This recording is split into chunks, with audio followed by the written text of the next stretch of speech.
Guys, if you haven't already, make sure to follow the podcast on Spotify and Apple Podcasts. It helps us more than you could imagine.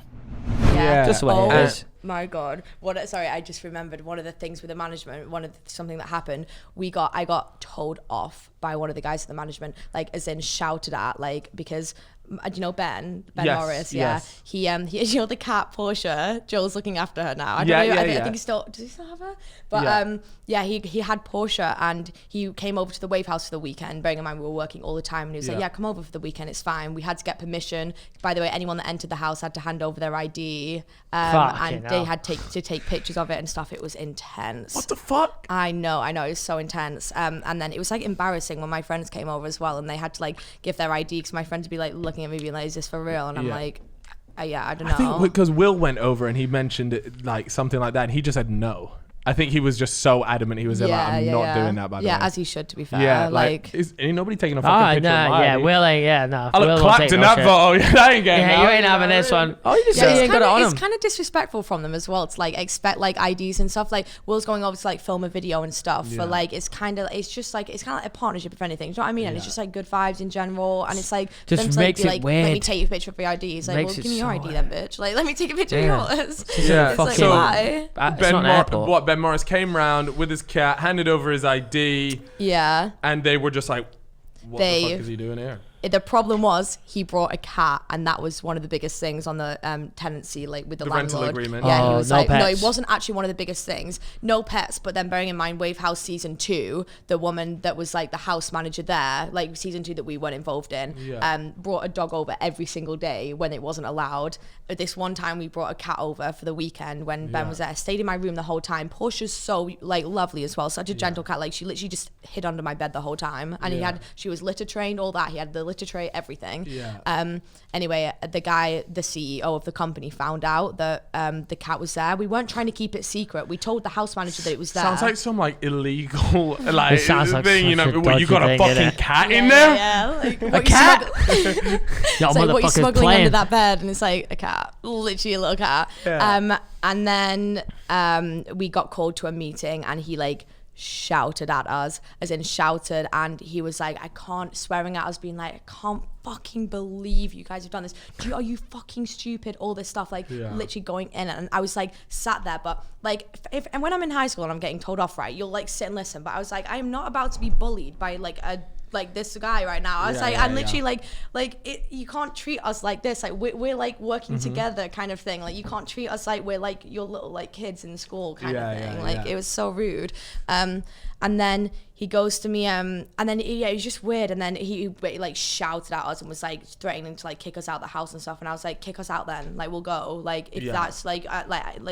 Are you, the biggest issue is that, so he's obviously either had investors' money or someone's money, and like I think his biggest fear would have been like, obviously if you guys get kicked out, he's got to shell out a bunch, and you obviously lose the deposit, you know, all this stuff. And so on his mind, he's just thinking, fuck, if this cat fucks it up, we're obviously getting the rights out. But no owner's gonna just kick you out for having a cat in there for a few days or however long he was there for. Like that's so outrageous. Yeah, and I completely understood like what his issue was and stuff. It was just like the way he went about it and spoke to us. I literally felt like I was in the head teacher's office, and I was like, can you like, he's not like that much older than us and stuff like that. Do you know what I mean? Does the Wave House still exist then? Like you said, season 2, you were season 1. Yeah, season 1. They did season 2, and now like then that ended.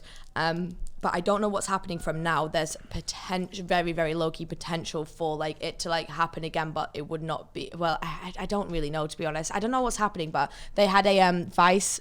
They've got a wait, I don't know if I think I can say this, but they have a documentary like that was being filmed the whole time that they were there, like a big documentary for Vice, like in America. It's being that's quite cool. over in the UK. Is that why there were American people in the second Wave House? Yeah, exactly. I don't think that's why, but there just were like they got, that was the second Wave House was where they got people like and brought them all together. Did they change the actual house, new location? I don't know. Yeah, new house. Yeah, we went and visited the house. They had a party there.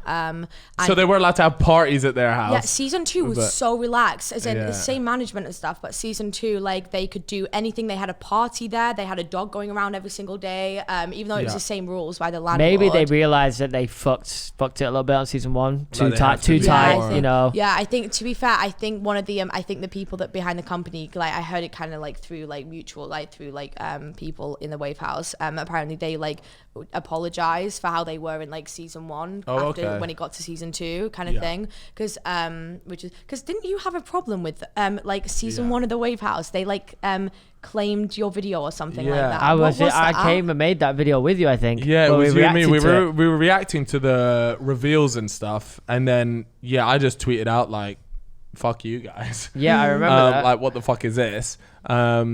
And then I think you messaged me like, "Yo, by the way, the guy wants to speak to you in chat," and we called and he got rid of it, so it was fine. But I mean, it was just.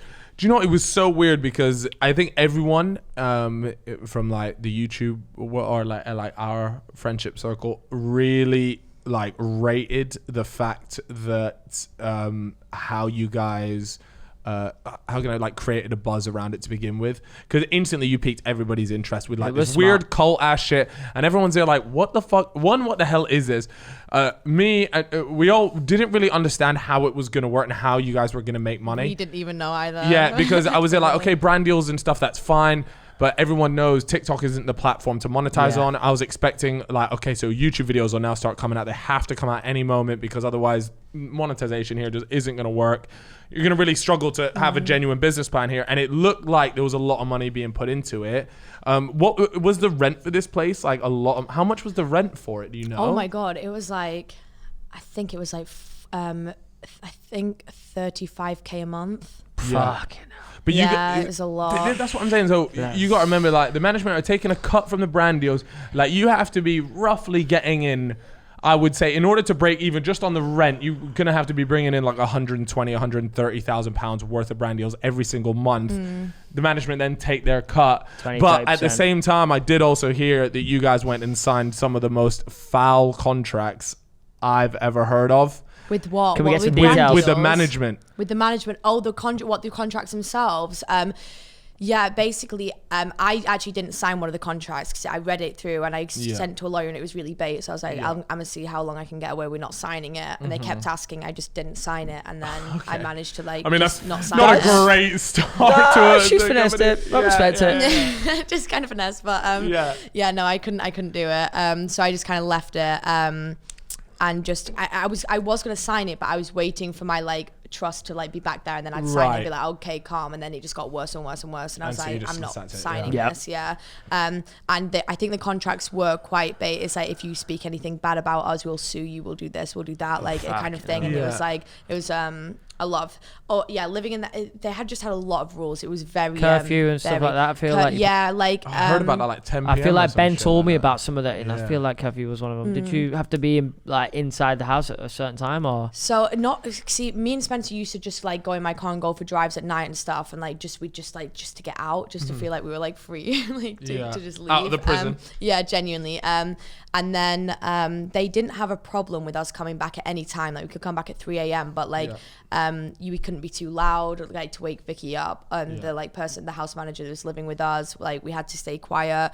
And then like when we and then it was like we kind of felt bad for coming back late because we had to be up at 9 a.m. no matter what. So like we kind of had to like just do the curfews ourselves. Did anyone ever just go, I ain't fucking getting up? Did anyone ever like what did they then just start like ringing a bell in your ear, or like what was the throwing water on you? So I didn't like not mean to wake up, but basically I can't get up early. Like, I'm so bad at listening to alarms. Like, if my alarm clock goes off, it'll just go into my dream and I'll stay asleep. So it was like so sometimes I'd wake up like half an hour late, and then I'd just get like knocks on my door, but like none of the doors had locks, and they were like wooden doors, so like with cracks in them, like you could it was so it was like a lot, to be fair. It was like it was an experience though, but at the same time I am so grateful for like the whole kind of thing and like the whole experience. Like it was so like insane, like to live in a place like that and stuff.